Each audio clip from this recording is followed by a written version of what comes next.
Carolina defeats the Washington Capitals 3-2 in a shootout this time instead of overtime. And this was a game I feel like the Canes were waiting for. I truly do. This was a team that was projected to play well. I even had them in the playoffs myself. And so far, I'll check their record and just subtract one overtime loss. And I think they had been playing like a playoff team throughout October. Washington is, well, thanks for bringing that up. Washington is 5-4-1, so they were one game above 500, but it's early in Washington. They played like a good team. They are a rival of ours along with Tampa, and I would put Boston up there as well. And it felt like a rivalry game between two good teams. It was back and forth hockey. The power play got a goal, and the power play consistently looked dangerous throughout the game. And I thought the penalty kill played well, even though the power play scored. I mean, it's just a fact when you play Washington. If Ovechkin scores on the power play, you can't get mad. I mean, if I'm Derek Stepan there, you want to do what you can to get Ovechkin to not score the power play goal and hope and turn it into a mini 4-on-3, in my opinion. I mean, Ovechkin's the greatest goal scorer of all time. So I think when it comes to shadowing a guy, you should probably just have a guy on Ovechkin at all times camping because Ovechkin gets that cross crease pass. He's probably putting it top cheese. He's done it so many times in his career. Just let someone else power play goal is how I see it. But you can't get mad. I mean, Stepan wanted to play the division, and other than Stamkos and maybe a couple other players, 9 out of 10 times that shot could end up being a save. Most of the time, it will be. Most teams, it's going to be a save. So I get Stepan. I just can't be mad at that goal. I missed the first goal just because watching this game today was complicated. But yeah, I mean, I think Carolina, their second period was weak. I will say that. I think Carolina really has yet to show up for a complete 60 minutes, but this was, in my opinion, the best one of the season so far because weaknesses weren't there. I feel like the stall line played well, the fourth line did its job, and the Svechnikov and HS line played well as well. The power play got a goal, Svechnikov this time. The defense tightened up. I didn't see the defense make any gross plays, get beat at any point. Our defense is really good. And yeah, I mean, I think just generally speaking for this game, in regards to how they play, this was just a good, hard fought game. I don't think it wasn't like Philly last time where there was a segment where they played awful. Even in the second period when they were getting outplayed, they still were battling, they're still working hard. Philadelphia, the game against Philadelphia that was I think Saturday, I think was a bit of a disaster. So, but this game, Carolina comes in, they play hard. Natchez and Svechnikov continue to thrive, continue to play well together. I think Kakaniemi, in my opinion, was a little weak this game, especially in the first. He turned over the puck on a few plays where he really shouldn't have. But I mean, it's just he's playing with Svechnikov and Natchez. He's doing something right given how many points they have. If I were Brindamore, I would again maybe make that switch to put our best three guys this season forwards because I think Slavin and Burns have really played well, especially Burns recently. But forward wise, just get your top three guys playing together, and then you can always switch Jarvis and Teravainen to go back to Aho if things don't work. But why not try putting Svech and Natchez together, or Svech and Aho together? Now, in regards to Hurricane of the game, Natchez, I thought, played again really well. I can definitively say I look like a buffoon for kind of wanting Natchez to be gone.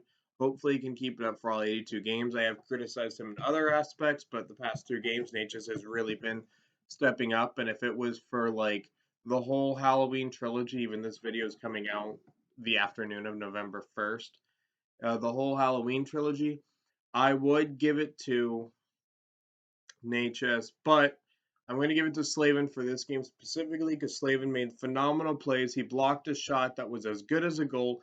That puck was going in, and Natchez dove in front and basically made the save. Like he didn't block the shot; he made a save like a goalie in that play. And then he blocked another shot. He just played absolutely phenomenal on defense, as he always does. and he always does the little things right, so it's hard to notice when he's just playing a great game.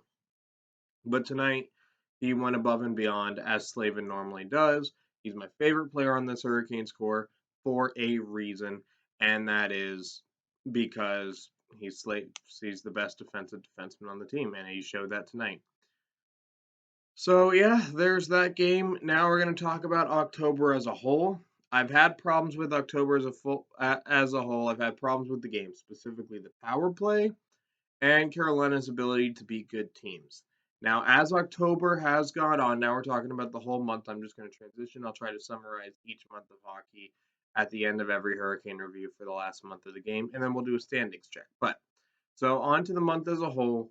Carolina has actually really started to come together in the last game and 5 minutes of the third and 10 minutes of hockey. So the last 70 minutes of hockey, Carolina's come together.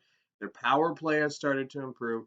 They're getting chances, and last night a goal did come with it. So their power play is getting better. They're starting to work better as a team. Teravainen still isn't quite there yet.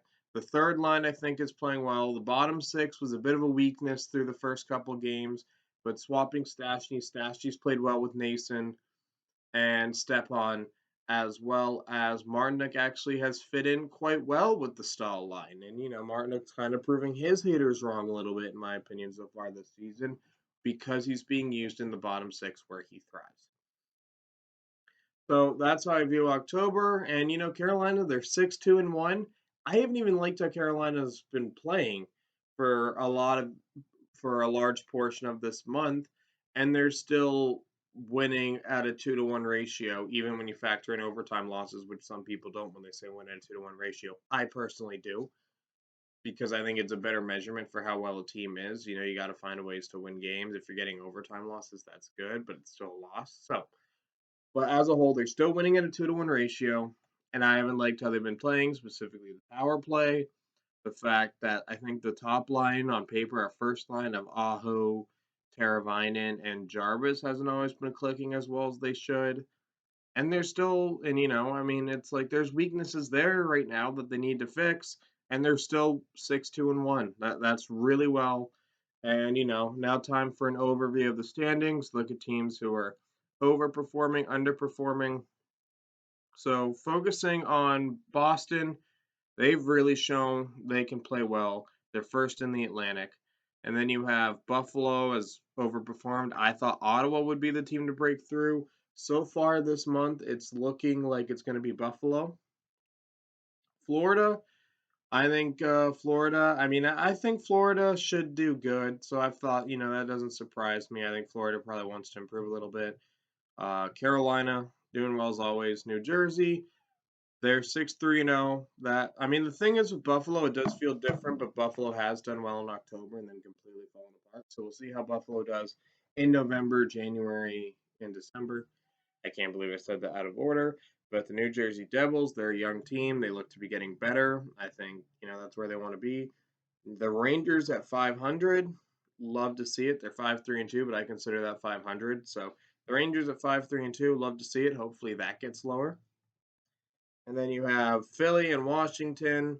Washington is at 500, but I think one of them was in overtime, and I think that was a big win for Carolina to put them there because they weren't before that. And then Philadelphia has been playing shockingly well. Will it last all season? That is a question for them. So we'll see how that works out. The Islanders 5-4-0. I think they need to do better. They did beat Carolina, which was one of the angry games for me in regards to Carolina. So there's that. Tampa Bay 5-4-0 Cup hangover. They'll probably get better as the season goes on. Tampa's a team that has learned to pace themselves. So if you're Buffalo and Florida, you got to be looking over your shoulder at the Tampa Bay Lightning or even Washington and Philadelphia right now. And, all teams probably should. Montreal 5-4-0. I think that's pretty cool that Montreal's playing well. I kind of like Montreal, even though their fans do chirp the Hurricanes a lot on Twitter. Then you have Detroit at 4-3-2. I think that's a good place for Detroit to be right now. They're one game below 500, but this was a team